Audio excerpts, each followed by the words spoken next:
नमस्कार, आप देख रहे हैं जेकेएस न्यूज़। आज हम प्रभाग 2 में आए हैं। प्रभाग 2 में 2 उम्मीदवार हमारे सामने हैं जो कि अपक्ष से चुनाव लड़ रहे हैं, शिखा भटेवड़ा और अभिषेक भटेवड़ा। दोनों हस्बैंड वाइफ हैं। ये कई सालों से बीजेपी के साथ काम करते हुए अभी उनको टिकट नहीं मिला किसी कारणवश। हम उनसे जानना चाहते हैं कि आपको टिकट क्यों नहीं मिला है? तो जनता को मैडम आप संदेश दीजिए, जनता को ये बताइए कि आप इतने सालों से बीजेपी के साथ काम करते हुए, क्या कारण था कि आपका टिकट कट कर दिया? कारण ऐसा कुछ क्लियर नहीं है कि हमारा टिकट क्यों काटा गया, क्योंकि जितना हम पार्टी को जानते हैं, पार्टी में हम आज से नहीं थे, हम पिछले आरएसएस से हमारा परिवार जुड़ा हुआ है और कई सालों से, कई वर्षों से हम पार्टी की सेवा कर रहे हैं और निरंतर 18 साल मुझे इस क्षेत्र में काम करते हुए हो गए हैं। तो हमने इतना कार्य किया है कि आज उसको हम बता नहीं पाएँगे आपको, लेकिन जो हमारी जनता है, जो हमारे स्थानिक लोग हैं, वो सब हमको जानते हैं। एक समर्पित परिवार है जिसने पूरा अपना भोग दिया है अपनी पार्टी के लिए, अपने लोगों के बीच में। तो ये रीज़न समझना बहुत मुश्किल है कि क्यों काटा गया। सिर्फ़ एक ही चीज़ सामने आती है कि हमारा काम इतना बोल रहा है और शायद पार्टी में काम करने वाले नहीं चाहिए थे, इसके लिए हमारा टिकट काटा गया। आप जैसल पार्क में कितने सालों से रहती हैं और अभी तक आपके सामने ऐसी क्या-क्या समस्या आई है जो जिसका समाधान नहीं हुआ है, जो आप करना चाहती हैं? पहले तो मैं आपको ये बताना चाहती हूँ कि मैंने जो अब तक कार्य कर चुकी हूँ, मैंने हर वो समाज का कार्य किया है। हम कोई व्यक्ति विशेष, मतलब हम कोई स्पेशल लॉबी को लेकर काम नहीं कर रहे थे। हम एक समाज सेवा के उद्देश्य से यहाँ पर अपना ऑफ़िस, अपना कार्यालय खोल कर के कार्य कर रहे थे और जब से हम यहाँ पर आए हैं, तब से लेकर आज तक निरंतर हमने सेवा की है, चाहे वो किसी भी रूप में रही हो। हमारा एक सहयोग फाउंडेशन है, एनजीओ है, उसके रूप में भी हमने सेवा कार्य निरंतर। कौन से एनजीओ है मैडम जनता को बताना चाहिए? हमारा एनजीओ है सहयोग फाउंडेशन और महिलाओं के लिए मैंने नारी शक्ति फाउंडेशन करके स्थापना की है और जो भी निरंतर महिलाओं के लिए निरंतर कार्य करता है, जितनी उनकी ज़रूरत है, जितना हमसे बन पड़ता है, जो हमारे सामने उनकी समस्याएँ आती है, हम कोशिश करते हैं कि ज़्यादा से ज़्यादा हम उनको उसका समाधान कर सकें। अभिषेक जी, आप भी बीजेपी में रहे हैं, 20-25 सालों से हम देख रहे हैं और आप जैसर पार्क का कुछ काम भी इतना समाज सेवा का काम भी किया है, वो भी हमारे सामने दिखाई देता है। तो क्या कारण था कि आपका भी टिकट बीजेपी ने कट कर दिया? आपका ही नहीं, ऐसे कितने पुराने वर्कर्स हैं उनके पास में जिनके टिकट कट कर दिए, जो कि उनके एकदम कर्मठ कार्यकर्ता रहे हैं। बहुत सारे मीरा भाईंदर, पूरे मीरा भाईंदर में कई लोगों के टिकट इस बार नहीं दिए। क्या कारण है? कहीं न कहीं हमें ऐसा लगता है कि मतलब आज भारतीय जनता पार्टी एक काम करने वाली पार्टी थी, जो जनता से जुड़े मुद्दों को हमेशा हर समय उठाती रही है। एक समय ऐसा था जब भारतीय जनता पार्टी के केवल 2 सांसद हुआ करते थे। वो टाइम से लेकर के पार्टी ने आज इतना बड़ा संघर्ष किया है, सारे काम किए हैं और हमने भी हमारे जो वरिष्ठ हैं उनके पद चिन्हों पर चलते हुए काम किया यहाँ पे कंटिन्यू और समाज सेवा की, वो चाहे राजनीति के माध्यम से हो, चाहे हमारे समाज के माध्यम से हो, उसमें बुजुर्ग से लेकर के बच्चों तक, महिलाओं से लेकर के अपनी बूढ़ी अम्माओं तक, सबके लिए हमने बहुत सारे काम किए हैं। बीजेपी को प्राइवेट लिमिटेड कंपनी क्यों कहते हैं सब? कहीं न कहीं यहाँ पे ऐसा लगता है कि मीरा भाईंदर के अंदर भारतीय जनता पार्टी तो है, बट भारतीय जनता पार्टी पे वर्चस्व केवल पर्टिकुलर एक व्यक्ति का है, जो अपने हिसाब से अपने नुमाइंदों को टिकट दे करके और उनको पार्टी के नाम पे और एक सिंबल के हिसाब से उनको विजय बना करके और अपना स्वार्थ सिद्ध करना चाहते हैं। अभी कुछ समय पहले विजय राय जी ने एक कॉन्फ्रेंस रखी थी। कॉन्फ्रेंस में ये बताया कि वो कुछ आपसी उनके पारिवारिक जो इनके रिश्ते रहते हैं, दोस्त रहते हैं या उनके कुछ जो भी अपने पारिवारिक लोगों को टिकट दिए गए और हमें नहीं दिया गया क्योंकि वो भी बहुत ही पुराने से वो कार्यकर्ता रहे हैं और वो नगर सेवक भी रहे बीजेपी के प्रभाग क्रमांक 12 से 18 से। तो उनको भी टिकट कट कर दिया। तो उन्होंने कहा कि मुझे मतलब मेरे साथ में अन्याय हुआ है, मेरे साथ धोखा हुआ है। तो आपको उस विषय पे क्या कहना है? ऐसा है कि आज हम पार्टी से, हम लोग एक राजनीतिक परिवार से बिलोंग करते हैं।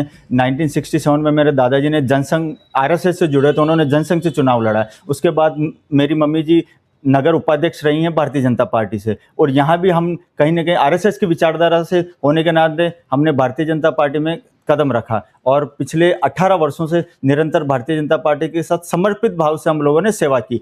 आज एक ऐसा मौका है कि जब हम लोग इतने सालों से सेवा करें तो कहीं न कहीं कुछ ऐसे काम होते हैं जो नगर पालिका या सत्ता के बिना नहीं हो सकते। इसके लिए हम लोगों ने ये विचार किया कि कहीं न कहीं हम लोग फ्रंट लाइन में आकर के और नगर सेवक के रूप में अपनी सेवाएं जनता को दें और हम ज़्यादा से ज़्यादा अच्छा काम कर सकें। शिखा मैडम, आप एक महिला उम्मीदवार है, महिलाओं को आप क्या विजन लाना चाहेगी? क्योंकि महिलाओं की बहुत समस्या होती है, कई महिलाओं को हमारे जो भी हमारे रहते हैं समाज में, हमको क्या क्या मिल रहा है, क्या मिलना चाहिए, क्या नहीं मिलना चाहिए, क्योंकि वो बेचारे पढ़े लिखे नहीं रहती।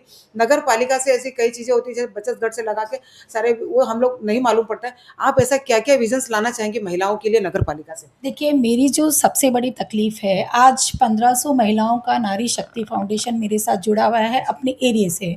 तो उसमें अब तक जो मैंने कार्य किए हैं महिलाओं के लिए, चाहे उनको किसी भी तरह का सशक्त करने के लिए, जैसे मैंने अभी ये मेहंदी क्लास लगाया है या सिलाई क्लास लगाया है, या फिर मैंने उनको जितनी भी महानगर पालिका की स्कीम थी, वो मैंने उनको पहुँचाने की कोशिश की। लेकिन कहीं न कहीं हम जब महानगर पालिका में नहीं होते हैं, तो ये हमारे लिए इतना स्ट्रांगली करना पॉसिबल नहीं होता। हम अपनी बेस पे कितना कर पाएँगे? तो हम चाहते हैं कि और ज़्यादा लोगों तक हमारा ये महिला सशक्तिकरण का कार्यक्रम पहुँचे और महिलाएँ सशक्त हो, अपने पैरों पे खड़ी हो। जैसे सिलाई मशीन था, अभी आपने देखा रहेगा, मैंने अपने पिछले कार्यक्रम में महिलाओं को सिलाई मशीन का भी वितरण किया। लेकिन मेरी भी एक लिमिट रहेगी, मैं उतनी ताकत से, बट हमारे जो सरकार की योजनाएँ होती है, अगर आज उनका हमको पूरा सपोर्ट मिलता है, हमको महानगर पालिका का सपोर्ट मिलता है, तो हम डेफ़िनेट और ज़्यादा लोगों को उसका बेनिफिट दिला सकते हैं। तो मेरी ये भावना थी कि मैं एक सशक्त महिला के रूप में आऊँ, मैं एक स्ट्रॉन्ग कैंडिडेट के रूप में आकर के, और जो भावना मेरी है, उस भावना को पूरी ताकत के बीच में, ताकत के साथ में लोगों तक पहुँचाऊँ। यही एक कारण था कि मुझे महानगर पालिका में आकर के अपनी सेवा को चरम सीमा पर लेकर जाना था। अभी तक मेरा भाईंदर महानगर पालिका से कितनी महिलाओं को और क्या क्या योजनाएं आपने दिलाई? मैंने अभी तक महिलाओं को जैसे अपना सिलाई क्लासेस मैंने महिलाओं को महानगर पालिका से लगा करके दिया। फिर मैंने अपने यहाँ पे अपने ही ऑफ़िस पे, क्योंकि हम कोई जब तक नगर सेवक हम नहीं बने, तो हमारे पास इतनी आगे तक की कोई हमारे पास ताकत नहीं थी। तो हम अपने सेंटर पे, अपने जगह पे हम उनको जो क्लासेस, जैसे ड्राइविंग कोर्स करवाना था, या फिर उनको और कोई हमको विधवा पेंशन दिलानी थी, कैंसर में उनको सपोर्ट करना था, उनके घर में जो छोटे-छोटे लघु उद्योग थे, वो हम जितनी लिमिट में रह कर के हम कर सकते थे, हमने वो करवाई है। कुकिंग क्लासेस कुकिंग वगैरह क्लास भी लगवाई हमने हैं। लगवाई है। तो जितना महिला सशक्तिकरण का हमको समझ में आता, क्योंकि हम एक एनजीओ के रूप में जितना कर सकते हैं उतना ही कर सकते हैं। तो अभी तक मैं वो करवा चुकी हूँ, और मेरी इच्छा है कि अभी आने वाले समय में महिलाएँ जो चीज़ों तक नहीं पहुँच पा रही हैं, तो हम एक सशक्त उम्मीदवार के रूप में साबित होकर के, और अगर हम जीत के आते हैं, तो हर वो तकलीफ़ जो महिला की है, वो मैं ऊपर तक लेकर जाऊँ और उसका एक स्ट्रॉन्ग समाधान लेकर के। आप अपक्ष में खड़े हैं, आपके सामने भी बीजेपी के लोग खड़े हैं, शिवसेना के लोग खड़े हैं। अपक्ष को जनता क्यों चुन के दे और उनको क्यों चुन के देना चाहिए, उसके लिए एक संदेश दीजिए आप। मैं आपसे क्लियर करना चाहूँगी कि जब पार्टी ने बिना किसी रीज़न के मेरा टिकट काटा था, एक बार के लिए मैंने अपने दिमाग से निकाल दिया कि मुझे अभी राजनीति करनी ही नहीं, क्योंकि हम इतने अटैच थे अपने पार्टी के साथ में। बट हमारे ही जिन लाभार्थियों को हमने ये बेनिफिट्स दिए हैं, जिस दिन उनको ये समीकरण पता चला, मैं रात को 1 बजे तक अपने ऑफ़िस पे बैठी रही, मुझे किसी ने घर नहीं जाने दिया। मुझे स्ट्रॉन्ग किया गया कि आपको हारना नहीं है, हम आपसे सीखते हैं, आप यहाँ रुक नहीं सकते, आपको हमारे लिए हमारे बीच में बैठना है। मैंने ये भी बोला कि मुझे उसके लिए पद की ज़रूरत नहीं है। मैंने आज तक, जब बिना नगर सेवक बनी, मैं आपको एक चीज़ और बताती हूँ कि जेसल पार्क एरिया की सबसे बड़ी ज़रूरत थी, यहाँ पे स्पीड ब्रेकर बनाए जाएँ, लेकिन हम ताकत में नहीं थे। उसके लिए मुझे बहुत स्ट्रगल करना पड़ा। 6 महीने तक लगातार मैंने महानगर पालिका के चक्कर लगाए, जो मैं किसी का नाम नहीं लेना चाहती, उसके लिए मुझे बहुत रुकावटें आई। लेकिन फिर भी मैंने अपने स्टैंड पे रहते हुए सब रुकावटों को, सब तकलीफ़ों को मैंने सहन करके मैंने उस चीज़ को किया है, और आज जेसलपा की जनता जानती है, यहाँ जो 5 स्पीड ब्रेकर बने हुए हैं, वो हमारी मेहनत से बने हैं, और उसमें भी हमको कितना कुछ सहन करना पड़ा, वो हम जानते हैं। इसी तरह और भी जो चीज़ें हैं, मैं आपके सामने बता रही हूँ कि जो हम करना चाहते हैं, हमको पता है कि रुकावटें आएगी। यही पब्लिक की समस्या थी। पब्लिक बोल रही थी कि आप यहाँ नहीं रहोगे, हम कहाँ जाएँगे? आपको हमारे बीच में रहना है, और हम आपके साथ में हैं। मैं नहीं जानती रिज़ल्ट क्या होगा, लेकिन मैंने लोगों की भावनाओं का सम्मान करके, और मैंने अपने आप को यहाँ पे खड़ा किया है कि अगर आप चाहते हैं, आप मुझे एक आदर्श मानते हैं, तो मैं आपके लिए यहाँ खड़ी रहूँगी। मैं उनका मन नहीं हल्का छोटा करना चाहती थी, इसके लिए मैं यहाँ पे आज खड़ी हूँ। अभिषेक जी, आप जनता को हमारे चैनल के माध्यम से क्या संदेश देना चाहेंगे? मैं केवल आप सभी से, पूरी जनता जनार्दन से, हमारे पूरे प्रभाग 2 की जनता से यही कहना चाहूँगा कि हम जब नगर सेवक नहीं थे, फिर भी हमने एक एनजीओ के माध्यम से, चाहे वो वृद्धा वृद्ध लोगों के लिए हो, चाहे पक्षियों के लिए हो, पक्षियों के इलाज के लिए हो, बच्चों की पढ़ाई के लिए हो, जॉब फेयर हो, इन सभी के लिए हमने बहुत सारे कैंप लगाए हैं, काफ़ी सारे काम किए हैं और हमारे प्रयास से कहीं न कहीं काफ़ी लोगों को रोज़गार भी मिला है, ऐसा। और साथ ही साथ जैसे वृद्धजन होते हैं, हमारे क्षेत्र के अंदर वृद्धजनों के लिए चलने के लिए चाहे ट्राईसाइकिल हो, व्हीलचेयर हो, महिलाओं के लिए सिलाई मशीन हो, बच्चों के लिए बुक्स हो, ये ऐसे काफ़ी सारे काम जो हमारा विज़न है, जो हम चाहे राजनीति में रहें चाहे नहीं रहें, हम ये सब काम हम लोग कंटिन्यू करते रहेंगे। तो हम ये चाहते थे कि राजनीति के माध्यम से इन कामों को हम और ज़्यादा अच्छे से ज़्यादा मतलब एक मजबूत तरीके से हम इनको कर सकें। इसीलिए हमने ये राजनीति का एक पथ चुना है। आज हम प्रभाग 2 में हमने बात की, आज 2 उम्मीदवारों से बात की है, जो कि अपक्ष खड़े हैं और आपकी सर निशानी क्या है? मेरी निशानी इसके अंदर शटल सर आपकी रैकेट है और अच्छा। हमारे हस्बैंड की निशानी इसमें शटल है। हमने एक पूरा ये पैनल बनाया है हमारे चारों उम्मीदवारों का, जो अपक्ष से आज हम यहाँ पे खड़े हैं और हम जनता से अपील करते हैं कि यहाँ पे परिवर्तन को लेके आए, काम करने वाले चेहरों को लेकर के आए। क्योंकि आज पब्लिक को जब ज़रूरत पड़ेगी तो जो लोग उनके बीच में कार्य कर रहे हैं वही उनके काम आएंगे। तो यहाँ मुझे लगता है कि जनता बहुत समझदार है और उन्हीं के भरोसे पे हम लोग आज यहाँ पे उतरे हैं। तो मैं एक अपील आपके माध्यम से अपनी जनता जनार्दन से करना चाहूँगी कि आपके विश्वास ने ही हमको यहाँ तक लेके आए हैं और हमें पूरा भरोसा है कि आप हमें उसके लिए सहयोग करेंगे। जी, आपकी क्षेत्र की और क्या समस्या है जिसके बारे में आप जनता को बताना चाहते हैं? देखिए, रिसेंटली जो हमारी समस्या है, हमारे यहाँ पे फेरी वालों को एक प्रॉपर व्यवस्था होनी चाहिए और दूसरा यहाँ पे एक प्रॉपर पार्किंग व्यवस्था होनी चाहिए। तो मेरा जो पहला मकसद रहेगा आने के बाद कि मैं उनको एक सिस्टमैटिक अरेंज करके दूँ, तो मैं उस दिशा में काम करना चाहूँगी। अभिषेक जी, आप जनता को ऐसा क्या बताना चाहते हैं कि जो आपके प्रभाग 2 में अभी तक नहीं हुई है व्यवस्था और आप करना चाहते हैं?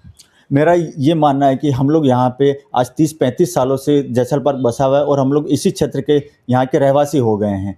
तो यहाँ पे कम्युनिटी हॉल, क्योंकि एक्चुअली पुराना क्षेत्र है, तो यहाँ पे कम्युनिटी हॉल होना चाहिए और गवर्नमेंट का एक सुव्यवस्थित हॉस्पिटल होना चाहिए।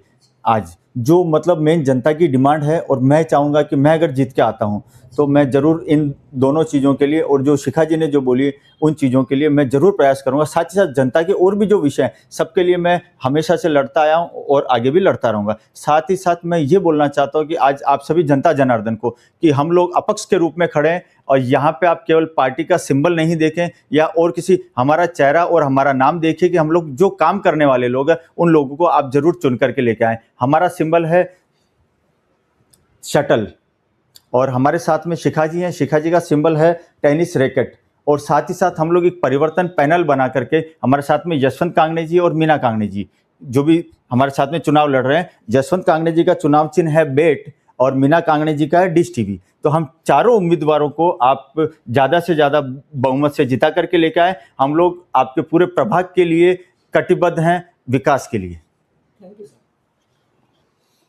हम आज प्रभाग 2 में दोनों उम्मीदवारों से हमने बात की जो अपक्ष खड़े हैं, शिखा भटेवड़ा जी, अभिषेक भटेवड़ा।